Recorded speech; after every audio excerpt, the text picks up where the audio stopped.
Fala comigo, estudante. Mateus 27 e o nosso desafio continua.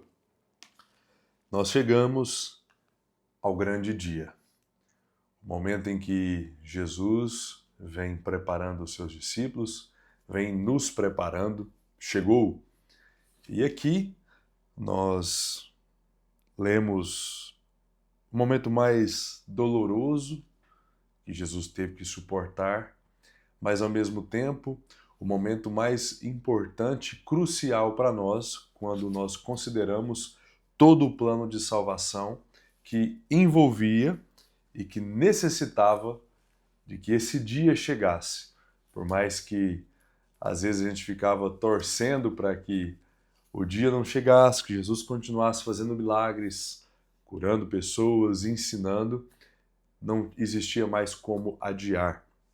E aqui nós lemos detalhadamente vários momentos e várias situações de dor, de sofrimento que ele teve que enfrentar. Antes de nós iniciarmos aqui essa maratona, vale destacar a reviravolta que aconteceu na vida de Judas. O oportunista, aquele que estava o tempo todo procurando uma forma de obter lucro desonesto, ele cai em si e vê a gravidade da sua decisão, a decisão de ter vendido Jesus por 30 moedas de pratas. E aqui nós precisamos refletir rapidamente como se dá o processo de salvação na íntegra. Ele passa pelo reconhecimento do erro, da gravidade do nosso erro, e Judas reconheceu isso. Tanto que ele procura as pessoas que ele negociou para devolver as moedas, ele reconhece isso. Passa também por uma mudança de atitude. Ele devolveu, ele não queria mais aquele lucro, ele não queria mais aquele dinheiro. Mas isso precisa ser acompanhado de um arrependimento genuíno. E aqui nós vemos que o texto menciona apenas o remorso. O remorso pode sim fazer parte desse processo, mas ele por si só não é suficiente para concretizar a salvação de alguém. O remorso vai nos fazer correr, fugir, nos escondermos e tentarmos resolver com as nossas próprias mãos, enquanto o arrependimento verdadeiro vai nos fazer correr para Deus e mergulharmos na sua graça, na sua bondade, no seu perdão. Aqui, infelizmente, Judas termina sua vida de forma trágica, onde ele mesmo tira a sua vida depois de ver a gravidade e a intensidade da decisão que ele tinha tomado. Nós vemos mais uma vez as profecias autenticando a veracidade da palavra de Deus, quando esse episódio da compra de um lote com essas moedas que foram oriundas da venda de Jesus, da traição de Jesus, foram utilizadas para comprar um campo. E aqui Jeremias tinha predito isso, Mateus faz questão de registrar. Vamos então começar essa grande maratona de sofrimento. A primeira coisa que nos chama a atenção é uma tradição que existia naquele tempo. Para entreter e agradar a população, os romanos tinham o costume de soltar, de tempo em tempo, um preso que o povo escolhia. E aqui, vendo que Jesus de fato era um inocente, não tinha cometido crime nenhum, pelo contrário, as notícias que ele ouvia sobre Jesus eram coisas boas, ele servia as pessoas, a mensagem que ele ensinava era uma mensagem pacífica, de cuidado e de amor ao próximo, ele dá uma oportunidade de o povo escolher entre um assassino, um bandido, um malfeitor, Barrabás, e Jesus. Só que, para surpresa dele e para nossa surpresa, nós vemos o grande declínio da sociedade em escolher a libertação de um marginal ao invés de escolher a de um inocente. E nós vemos ele dando uma segunda chance. Vocês têm certeza? É isso mesmo que vocês querem, que eu solte Barrabás e deixe Jesus preso? E as pessoas gritaram: sim, é isso que nós queremos. Eu queria chamar a sua atenção para que nós percebêssemos aqui o poder que uma narrativa tem. a pressão política dos religiosos daquela época, querendo que o judaísmo, a religião deles, prevalecesse como a maior, a mais imponente, a mais correta e mais numerosa, eles conseguem inflamar e fazer uma lavagem cerebral na mente das pessoas, conduzindo elas, inflamando elas a escolher equivocadamente a opção de libertar um marginal. Isso continua acontecendo hoje, onde nós vemos várias manobras políticas acontecendo em todo o mundo, onde as governanças, os líderes, os poderosos, com as suas narrativas, têm feito as pessoas tomarem um caminho tortuoso, errado, muitas vezes. É o que está acontecendo aqui. Nessa disputa por poder e posição religiosa, eles inflamam as pessoas que estavam ali a optarem pela prisão, a continuidade da prisão de Jesus e a libertação de um marginal. Depois disso, nós vemos uma segunda remessa de açoites. Nós já lemos aqui que os soldados que tinham prendido Jesus, os soldados que ficavam à disposição do Sinédrio, já tinham dado uma quarentena de açoites nele, e geralmente eles davam 39, eram tão religiosos porque a lei ordenava que não ultrapassasse 40 açoites, para que a pessoa não chegasse a morrer por conta dos açoites, para que fosse possível, né, conseguir suportar em vida.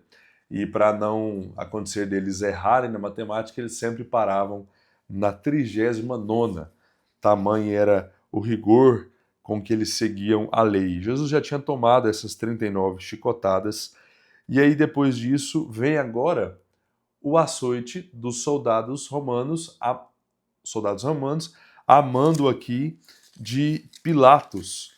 E você tenta imaginar aí, Jesus com fome, com sede, já com seu corpo cheio de vergões, ensanguentado, leva mais uma vez uma sequência terrível de açoites. E para piorar, ele tem que enfrentar uma zombaria real. As pessoas pegam um manto vermelho, porque ele se dizia, ou melhor, as pessoas intitulavam ele como sendo o rei dos judeus, então pegaram um manto, colocaram no corpo dele, pegaram uma coroa para completar o deboche de espinhos, colocaram na cabeça dele, colocaram um caniço na sua mão, representando um cetro, para que ele ficasse vestido a caráter, e começaram a bater, espancar, bater na cabeça dele, e você tente imaginar aqueles espinhos perfurando a cabeça de Jesus, uma parte extremamente sensível do nosso corpo. Depois de receber dezenas de açoites, agora ele tem que enfrentar a dor, uma dor terrível de apanhar na sua cabeça com essa coroa de espinhos. Nós vemos em seguida que Jesus chegou a uma completa exaustão, ao ponto de não conseguir carregar durante todo o percurso a cruz. De acordo com os historiadores, o condenado não carregava a cruz inteira. Ele carregava a parte que ficava na horizontal, a parte menor, que pesava aproximadamente 50, 60 quilos.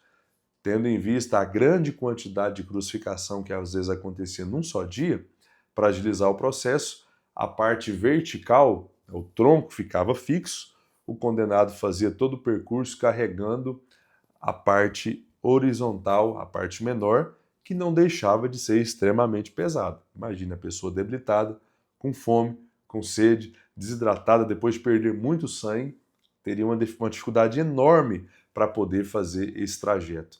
E aqui, um homem é forçado pelos soldados a carregar, ajudar Jesus a carregar. O nome dele era Simão, ele era da cidade de Cirene. Jesus chega a uma completa exaustão. E ele, com sede ali, precisando se hidratar, não recebeu água. Ele recebe fel, algo que, em contato com a sua boca, os seus lábios, o seu rosto cortado, certamente isso produziu um ardor terrível, produzindo ainda mais dor além do que Jesus estava enfrentando. Além disso, nós temos insultos do tipo: você salvou tanta gente, hein, bichão? salva você mesmo. Eles provocaram, as pessoas passavam, balançavam a cabeça e soltavam ofensas, agressões verbais, apelando aí para deixar Jesus ainda mal, a humilhar Jesus ainda mais. Diziam, desça daí, e então nós creremos em você. Depois disso, nós vemos o abandono, mesmo que temporário, terrível. Pai e filho, que sempre tiveram uma comunhão plena, como ele diz, eu e o Pai somos um. Por um espaço de tempo, tiveram essa comunhão interrompida, ao ponto de Jesus olhar para o seu Pai, em um certo sentido, de costas para ele, com os ouvidos tapados para o clamor dele, pôde afirmar, Deus meu, por que me desamparaste? Por que me abandonaste? Olhe só a que ponto o nosso pecado levou o nosso Salvador. A esse distanciamento. Mesmo que temporariamente, essa comunhão foi interrompida por causa do nosso pecado, porque o nosso pecado faz separação entre nós e Deus. Jesus, como nosso representante, por um espaço de tempo, por mais que fosse breve, teve o desprezo do seu Pai. Nosso pecado levou pai e filho a essa separação.